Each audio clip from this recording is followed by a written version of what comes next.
नमस्कार, आप सभी को दुर्गा पूजा और दशहरे की हार्दिक शुभकामनाएं। चलिए आपको हम बक्सर के पंडालों का दर्शन कराते हैं। यह दृश्य मठिया मोड़ का है। यहाँ पर माता काली विराजमान है और अंदर प्रेत महल बनाया गया है। यहाँ पर हम देख सकते हैं कि प्रेतों का समूह है।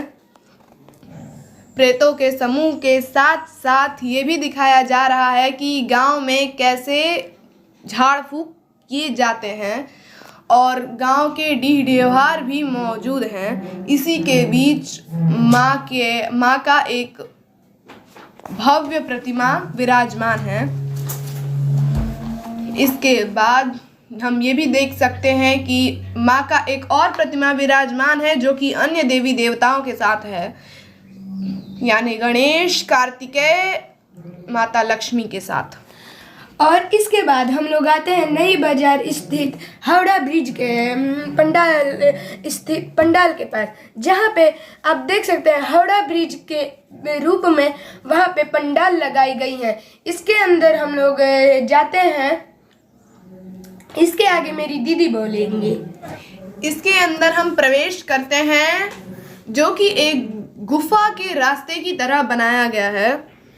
भीड़ भी बहुत ज़्यादा थी, लेकिन माता रानी के दर्शन के लिए हम लोग अंदर बढ़ते जाते हैं और फिर हम लोग देखते हैं कि माता रानी की भव्य प्रतिमा जो कि महिषासुर का वध करती है। इसके आगे मेरी दीदी बोलेंगी। जो कि महिषासुर का वध करते हुए दिखाई गई है। यह प्रतिमा सिर्फ और सिर्फ मिट्टी से बनाई गई है और इसके ऊपर पेंट चढ़ाया गया है। मिट्टी यानी कि वस्त्र भी मिट्टी से ही बनाए गए हैं। अन्य कपड़ों का तो इस्तेमाल ही नहीं हुआ इस प्रतिमा में।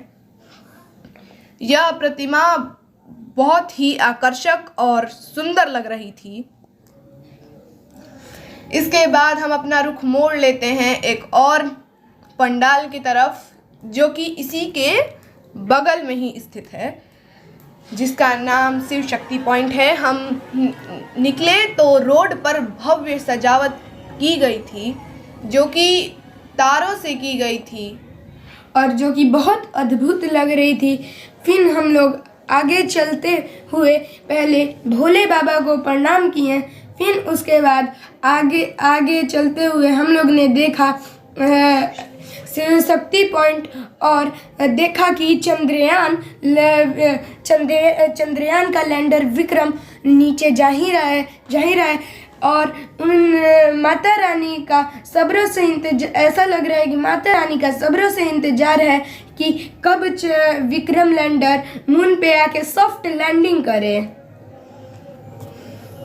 शिव शक्ति पॉइंट पे हम ये भी देख सकते हैं कि नटराजन भगवान की एक छोटी सी प्रतिमा स्थित है। उसके आगे माता रानी की भव्य प्रतिमा स्थित है अन्य देवी देवताओं के साथ। यह चंद्रमा पे का दृश्य है और उनके पीछे आप देख सकते हैं कि पृथ्वी और अन्य ग्रह और सूर्य हैं। अन्य ग्रह भी मौजूद हैं इस चंद्रमा के पीछे। हम ये भी देख सकते हैं कि विक्रम लैंडर लैंड करने वाला है और उस पे एक इसरो का लोगो भी बना हुआ है, जो कि इंडिया का स्पेस ऑर्गेनाइजेशन है। और यहाँ पे ये जगह एक सेल्फी पॉइंट की तरह दिखाया गया है। इसके बाद हम निकल पड़े सेंडी गेट की तरफ, जो कि एक स्वचालित मूर्तियाँ बनाई गई हैं, जहाँ की हम ये गणेश इंजीनियरिंग के द्वारा बनाई जाती हैं और ऐसी प्रतिमाएं हर साल यहाँ पर बनती हैं। हर साल यानी कि लगभग हर बार ऐसी ही मूर्तियाँ बनाई जाती हैं और ऐसी मूर्तियाँ बच्चों को बहुत ही पसंद आती हैं। यहाँ पर हम देख सकते हैं कि डमरू के धुन पर भगवान शंकर नृत्य कर रहे हैं और माता रानी महिषासुर का वध कर रही हैं। मैया यशोदा माखन बना रही हैं और गोपियाँ रास रचा रही हैं भगवान श्री कृष्ण के साथ। इसके आगे हमारे भाई बोलेंगे। यहाँ पे आप देख सकते हैं कि माता रानी भाला से महिषासुर को मारते हुए और अपने तलवार से एक भैंसे को मारते हुए जिसमें से एक राक्षस निकल रहा है। और साथ ही साथ आप देख सकते हैं माता रानी के साथ अन्य देवी देवता हैं और डमरू के धुन पे भगवान भोलेनाथ यहाँ पे नृत्य भी कर रहे हैं। इसके बाद हम अपना रुख मोड़े कॉलेज गेट की तरफ। यहाँ पर मयूर के पंखों से बहुत ही भव्य पंडाल बनाया गया था।